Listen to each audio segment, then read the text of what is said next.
Artificial intelligence ലോകത്തെ ഞെട്ടിച്ചുകൊണ്ട് Elon മസ്കിന്റെ സ്പേസ് എക്സും AI ഭീമന്മാരായ ആന്ത്രോപിക്കും തമ്മിൽ നിർണായക കമ്പ്യൂട്ടിംഗ് കരാറിൽ ഒപ്പുവെച്ചു. തന്റെ കടുത്ത എതിരാളികളായിരുന്നിട്ടും ആന്ത്രോപിക്കിന്റെ ക്ലൗഡ് AI സോഫ്റ്റ്വെയറിന്റെ വർദ്ധിച്ചുവരുന്ന ആവശ്യം പരിഗണിച്ച് തന്റെ സൂപ്പർ കമ്പ്യൂട്ടറായ കൊളോസസ് 1 അവർക്ക് വിട്ടുനൽകാൻ മസ്ക് തീരുമാനിക്കുകയായിരുന്നു. ലോകത്തിലെ ഏറ്റവും കരുത്തുറ്റ സൂപ്പർ കമ്പ്യൂട്ടറുകളിൽ ഒന്നായ കൊളോസസ് 1 പൂർണ്ണമായും ആന്ത്രോപിക് ഉപയോഗിക്കും. ടെന്നസിയിലെ മെംഫിയിലുള്ള ഈ കേന്ദ്രത്തിൽ 2,20,000-ലധികം എൻവിഡിയ പ്രൊസസ്സറുകളാണ് ഉള്ളത്. ഒരു മാസത്തിനുള്ളിൽ 300 മെഗാവാട്ട് കമ്പ്യൂട്ടിംഗ് കപ്പാസിറ്റി ആന്ത്രോപിക്കിന് ലഭ്യമാകും. ഭാവിയിൽ ബഹിരാകാശത്ത് AI ഡാറ്റാ സെന്ററുകൾ സ്ഥാപിക്കുന്നതിനെക്കുറിച്ചും ഇരു കമ്പനികളും ചർച്ച ചെയ്യുന്നുണ്ട്. ഓപ്പൺ AI CEO സാം ആൾട്ട്മാനുമായുള്ള തർക്കത്തിൽ നിന്ന് പാഠം ഉൾക്കൊണ്ട മസ്ക് ഈ കരാറിൽ കടുത്ത ഒരു നിബന്ധന വെച്ചിട്ടുണ്ട്.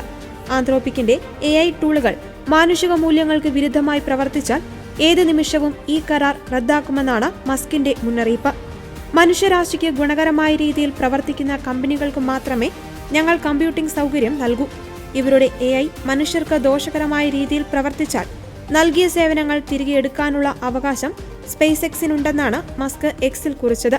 കഴിഞ്ഞ ഫെബ്രുവരി വരെ ആന്ത്രോപിക്കിനെ കഠിനമായി വിമർശിച്ചിരുന്ന വ്യക്തിയായിരുന്നു മസ്ക്.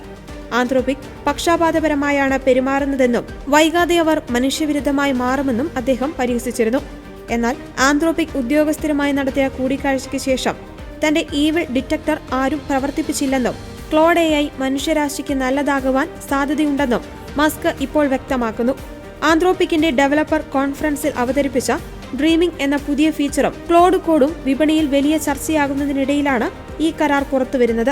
സ്പേസ് എക്സിന്റെ വരാനിരിക്കുന്ന IPOയ്ക്ക് ഈ കരാർ വലിയ മുതൽക്കൂട്ടാകുമെന്നാണ് സാമ്പത്തിക വിദഗ്ധരുടെ വിലയിരുത്തൽ.